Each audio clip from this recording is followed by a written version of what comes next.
Buongiorno cari amici, benvenuti anche oggi in questa pillola che potremmo chiamare nei mangiatori di orizzonti. Mi ripeto meglio perché magari non siete ancora abituati a questo termine che ho sentito da un famoso divulgatore, mangiatori di orizzonti. E chi sono questi mangiatori di orizzonti? Sono la nuova generazione, sono quelli che si fanno svegliare dai genitori, che si fanno preparare la cartella e che vanno a scuola col SUV. Sono quelli che fondamentalmente dovrebbero dare alla sacra nostra nazione un futuro. Quindi, cari miei, si salvi chi può, no? Ma perché racconto questa storia? Perché alcune persone, seguendo le varie pillole Mariette Veneziane di Hildegard, ci hanno contattato proprio perché in casa volere volare hanno creato, si sono trovati o hanno ereditato dei mangiatori di orizzonti. E ultimamente ho visto una persona che attivando i circuiti, ascoltando il Marietto, ha ribaltato questi mangiatori di orizzonti, li ha spellati e li ha in un certo senso rinforzati. Come ha fatto? Semplicemente organizzandosi la mattina con un po' di sport, iscrivendoli a dei corsi di lingue, facendogli fare degli sport e via dicendo, cambiando anche l'alimentazione. Perché? Perché è chiaro che bisogna prendere il toro per le corna e cambiare la traiettoria. Certo che è più comodo trattare i propri figli come mangiatori di orizzonti, ma alla fine poi nascono patologie alla distanza, nascono persone con insomma situazioni difficili che molto probabilmente alcuni che mi stanno ascoltando trovano nelle proprie quattro mura.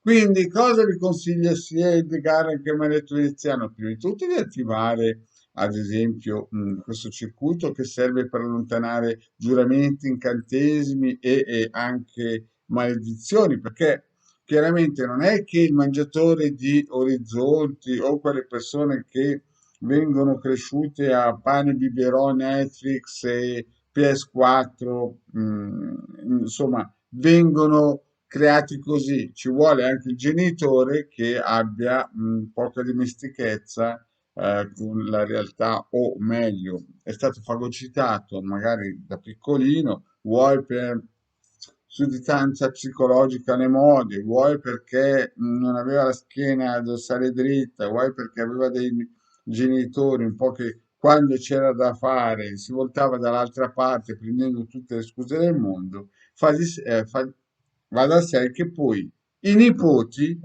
sono la brutta coppia del nonno. Quindi, cosa vi consiglio sia il Garmanetto veneziano? Vi consiglio di attivare i vari circuiti che abbiamo già messo in azione per aiutare questi mangiatori di orizzonte a ritornare all'ovile, a cercare di mettersi un po' in regola. È chiaro, non tutti hanno la possibilità finanziaria di iscrivere i figli a dei corsi di lingue o a sport, però magari alzarsi la mattina verso le 8 prima di andare a lavorare o anche se una persona non va a lavorare mica è che deve essere obbligato ad andare a lavorare. Se magari ha tempo, portarli nel campetto, nel prato, nel giardino, insomma, nella hall del palazzo e fare un po' di esercizi. Questo fa bene sia alla mamma o al papà che al figlio. E poi l'alimentazione, cari miei, ma prima dell'alimentazione mi ha detto, ho consigliato sempre un bel materasso, perché se noi ci costruiamo di notte, chiaramente dobbiamo avere un materasso che ci dia questa possibilità di ricostruirsi nel modo migliore. Poi chiaro l'alimentazione non deve essere il bimbi, ma cos'è sto bimbi? Avete visto mai vostra madre usare il bimbi, la nonna usare il bimbi? Ma sono cose da cinema, sono cose da vergognarsi. Quindi niente, bimbi, tornate a fare un'alimentazione sana, un'alimentazione come faceva vostra madre. Ma avete visto mai vostra mamma con bimbi? Ma c'è da vergognarsi, ci sono persone che se non usano il bimbi non si sentono realizzate. Signori, i vostri figli dovete abituarli a mangiare come dei sportivi, non come il Buon di Motta o il Mulino Bianco, il film che si vede alla TV. Cari miei, se volete dei figli guerrieri, chiaramente dovete stare lontano da queste americanate.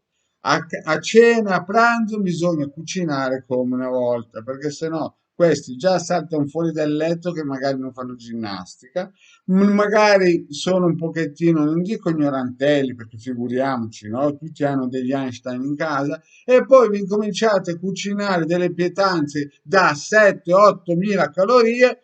Signori, ma cosa pretendete che esca da questa roba qui? Ma che cosa volete che nasca fuori? E poi ci chiamano demoralizzati che non sanno più cosa fare. Cari miei, continuate a guardare le vostre Marietto, e se volete un consiglio gastronomico, culinario, chiamatelo come volete, continuate a seguire gratuitamente le pillole del vostro Marietto veneziano ed illegale.